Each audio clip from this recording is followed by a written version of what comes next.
৪৭ দিন বন্ধ থাকার পর সকাল থেকে চালু হচ্ছে রাজধানীর মগবাজারের ৮ দিন হাসপাতাল। বিস্তারিত জানতে সরাসরি যুক্ত হচ্ছে সহকর্মী রবিউল ইসলাম রবির সঙ্গে। রবি, ৪৭ দিন পরে হাসপাতাল চালু হয়েছে।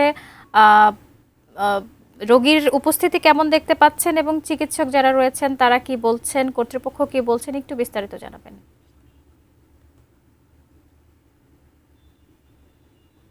আমি এই মুহূর্তে আছি ৮ দিন হাসপাতাল মগবাজারে। এখানে হাসপাতালের যে লাইসেন্স কেড়ে নেওয়া হয়েছিল সেটি কিন্তু হাসপাতাল কর্তৃপক্ষ সেটি ফেরত পেয়েছেন এবং যার কারণে আজকে সকাল থেকে হাসপাতালের যে চিকিৎসা সেবা কার্যক্রম সেটি চালু হয়েছে। তো এই চিকিৎসা সেবা চালু হওয়ার পরপরই কিন্তু আমরা লক্ষ্য করেছি যে এখানে অসংখ্য রোগী এখানে ভিড় করেছেন। সেই সাথে এখানে যারা চিকিৎসক ছিলেন, এখানে যারা শিক্ষার্থী ছিলেন, সবাই কিন্তু এই হাসপাতালটি চালু হওয়ার জন্য তারা বেশ আনন্দ প্রকাশ করেছেন এবং আমাদেরকে বলেছেন যে সরকারকে তারা ধন্যবাদ জানিয়েছেন যে একটা অনাকাঙ্ক্ষিত ঘটনার জন্য যে হাসপাতালটির লাইসেন্স বাতিল করা হয়েছিল সেটি ফেরত দেওয়ার জন্য।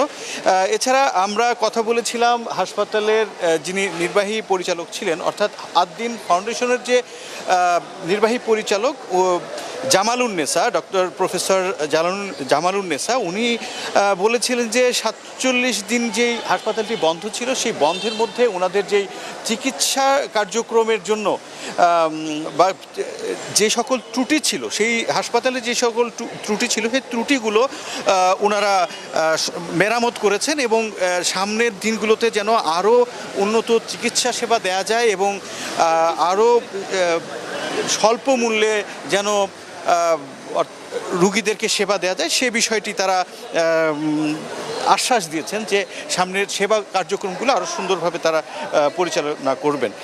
এছাড়া এই যে ৬ জন শিশুর মৃত্যুর ঘটনায় উনি আবারও দুঃখ প্রকাশ করেছেন এবং বলেছেন যে এই ধরনের ঘটনা তাদেরকে অনেক শিক্ষা দিয়েছেন এবং সেই সাথে এই চিকিৎসা সেবার সঙ্গে যে সকল সংশ্লিষ্ট যারা জড়িত আছেন তারাও যেন সচেতন হয়ে ভবিষ্যতে এই ধরনের সেন্সিটিভ ইস্যুগুলোতে যেন তারা সতর্ক থাকেন।